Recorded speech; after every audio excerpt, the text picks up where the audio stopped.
Hello friend, welcome my channel to electric and pipeline wiring.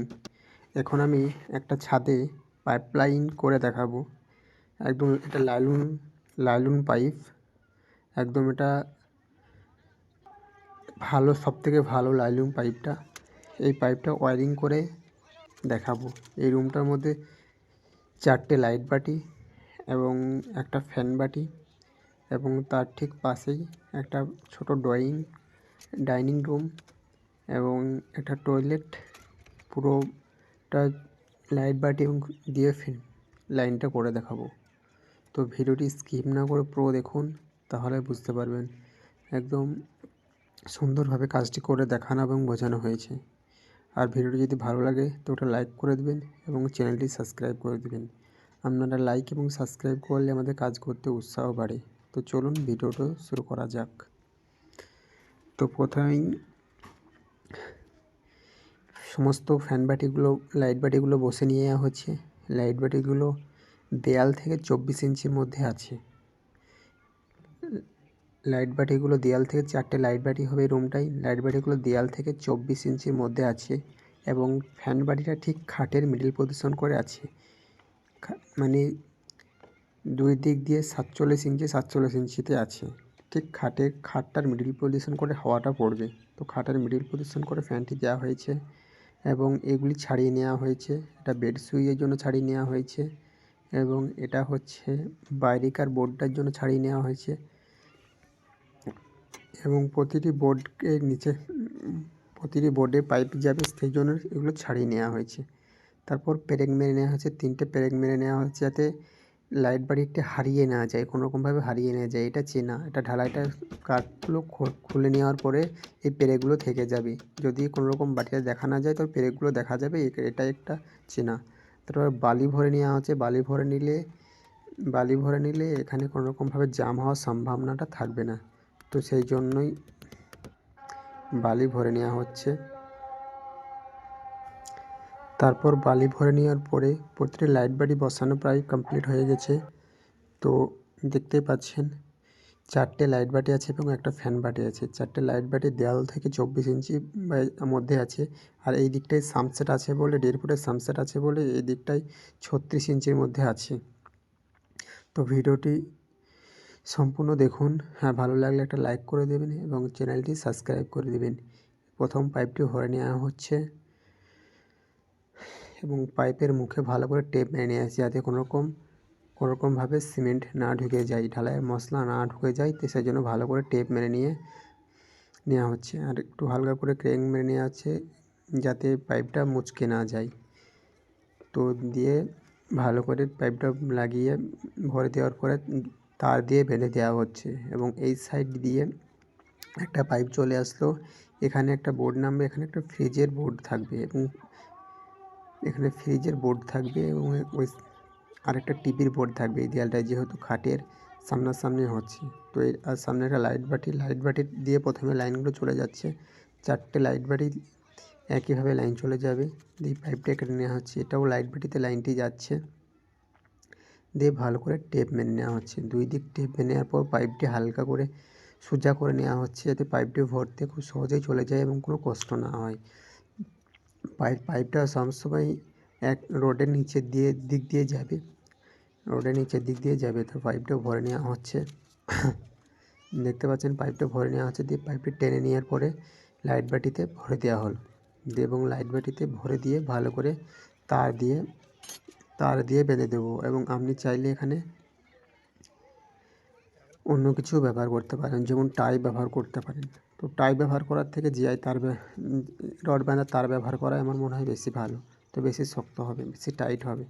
তো প্রথমত মুখে তার বাঁধতেই হবে। একটা গেঁড়া নিয়ে ভালো করে তারটি বেঁধে সমস্তগুলো পাইপটাকে টাইট করে নেওয়া হচ্ছে যাতে কোনোরকম হিলে না যায়। তারপরে ঠিক এই সাইডে আরেকটা লাইট বাটি লাইনটিকে দিয়ে দেওয়া হচ্ছে। তাহলে 4টে লাইট বাটি একই পাইপে কমপ্লিট হয়ে যাবে। যখন 4টে লাইটে ভরা হবে তখন সুবিধা হবে, একদিক দিয়েই বের হয়ে যাবে। এই মাথা থেকে শুরু করে এই দিক পর্যন্ত 4টে লাইট বাটি একসাথে বের হয়ে যাবে এবং খুব সুন্দরভাবে পজিশন হবে, তারের মধ্যে কোনো রকম ঘষটা লাগবে না। লাইট বাটির জন্য পাইপটা যেহেতু আলাদা করা হচ্ছে, এখানে আপনি চাইলে 14 mm পাইপও ব্যবহার করতে পারেন। অল্প ছাদ বলে আমি 20 mm পাইপ দিয়েই কাজটা করে দিচ্ছি। তো এটা হচ্ছে বেড সুইচের লাইন, এটা হচ্ছে বেড সুইচের জন্য লাইনটি দেওয়া হচ্ছে। তো এই পাইপটিকে না কেটে ডাইরেক্ট চলে যাবে। তো যদি পরে অনেক সময় প্রবলেম হয় তো তখন কেটে নেওয়া হবে, বাট এখন কাটার প্রয়োজন এই পাইপটাই নেই। তো এটা বেড সুইচের জন্য লাইনটি দেওয়া হচ্ছে। এই পাইপটা দিয়ে বেড সুইচে তার আসবে, লাইন আসবে। এটা বেড সুইচে ঢুকে গিয়ে একদম ফ্যান বক্সে ঢুকে যাবে। ফ্যান বক্সটা হালকা করে ক্রেং মেরে নেওয়া হচ্ছে যাতে ফ্যান বক্সটা ভালোভাবে বসে। তারপর পাইপের মুখে টেপ মেরে নিয়ে ফ্যান বক্সে ভরে দিতে হয়। এই ফ্যান দিয়ে টু ওয়ে তার আসবে এবং এই ফ্যানের লাইন পয়েন্টটিকে নিয়ে গিয়ে বেড সুইচে নেমে পড়বে।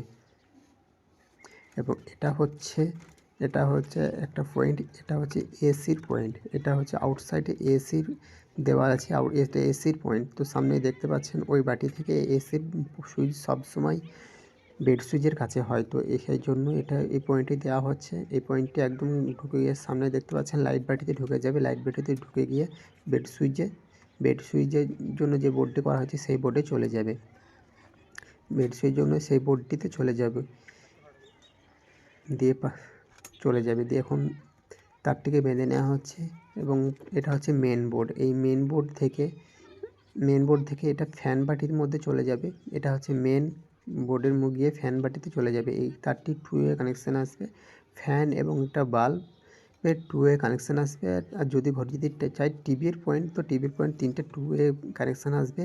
আর এসির জন্য মেন তারে যাবে। মেন তার যেটা এসি এবং বেড সুইচের জন্য চলে যাবে।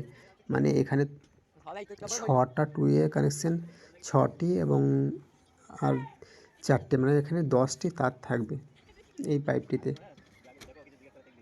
10টি, 8টিও থাকতে পারে, টিভি 2 ওয়ে না হতেও পারে। তো 8টি থেকে 10টি তার থাকবে, আরামসে চলে আসবে, কোনো সমস্যা নেই। এসির জন্য 4 mm তার ব্যবহার করা হবে। তারপরে রুমটার কাজটি কমপ্লিট হয়ে গেছে। এখন তারপরে বাইরে চলে এসেছি। বাইরে একটা ছোট ডাইনিং রুম আছে। তো এই বাইরের কাজটি করে নেওয়া হচ্ছে। তো এখান থেকে লাইট বাটি থেকে ফ্যান বাটির মধ্যে লাইনটি দেওয়া হলো। ভিডিওটি সম্পূর্ণ দেখুন, স্কিপ না করে, এবং ভিডিওটি পরে আরও বড় করে দেখিয়ে দেওয়া হবে। এখন কাজটি করছি বলে ছোট করে দেখানো হচ্ছে এবং পরে এটাকে বড় করে দেখিয়ে দেওয়া হবে। তো ভিডিওটি স্কিপ না করে পুরো দেখুন শেষ পর্যন্ত। কাজটি কীভাবে করলাম পুরো দেখানো হবে। তো এই লাইট বাটিতে চলে আসলো, ফ্যান বাসটি থেকে 4টে লাইট বাটিতে ছিটে যাবে। তো টেপ মেরে এই জায়গায় ক্রেন তোলা আছে বলে পাইপটা খুব সহজেই চলে যাচ্ছে, পাইপটা কোনো কষ্ট হচ্ছে না। তারপরে ফ্যান বাটির কাছে ঠিক হালকা করে ক্রেন মেরে দেওয়া হলো। তারপর পাইপটাকে ভরে দেওয়া হবে। তারপরে পাইপটিকে কেটে টেপ মেরে নেওয়ার পর এই দিকের লাইট বাটিটিকেও দিয়ে দিতে হবে। মানে 4টে ফ্যান বাটি থেকে 4টে লাইট বাটি পয়েন্ট বেরিয়ে যাচ্ছে।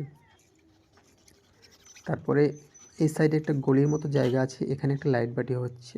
সামনে টয়লেটের পাশে ঠিক এখানে 2 ফুট একটা গলির মতো জায়গা আছে, 2 ফুট থেকে 2.5 ফুট মধ্যে হবে। এখানে গলির মতো জায়গা আছে, ওখানে একটা বেসিন হবে। তো ঠিক বেসিনের মাথার সাইডে একটা লাইট বাটি দিয়ে দেওয়া হলো।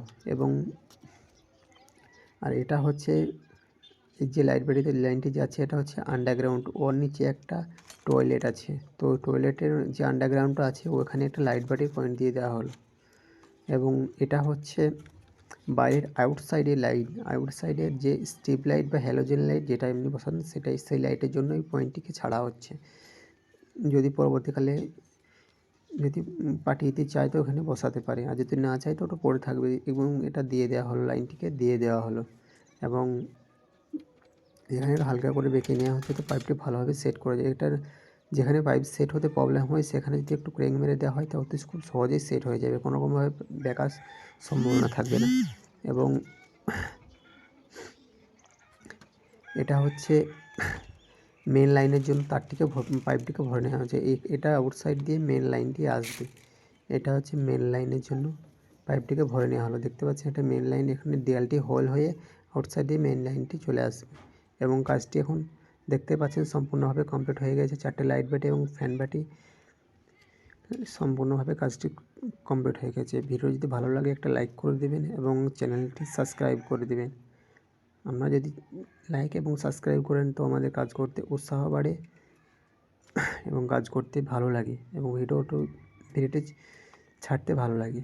তো এখন দেখতেই পাচ্ছেন কাজটি সম্পূর্ণ হয়ে গেছে। ফ্যানের রডটিকে বেঁধে নেওয়া হচ্ছে এখন। তারপরে ফ্যানের লাইট বাটির মধ্যে 4 ইঞ্চি পেরেক মেরে দেওয়া হচ্ছে যাতে কোনো রকমভাবে নড়ে চড়ে না যায়। এটা হচ্ছে নিচের সাইড, যেভাবে বলেছিলাম সেলাইটি দেখতে পাচ্ছেন।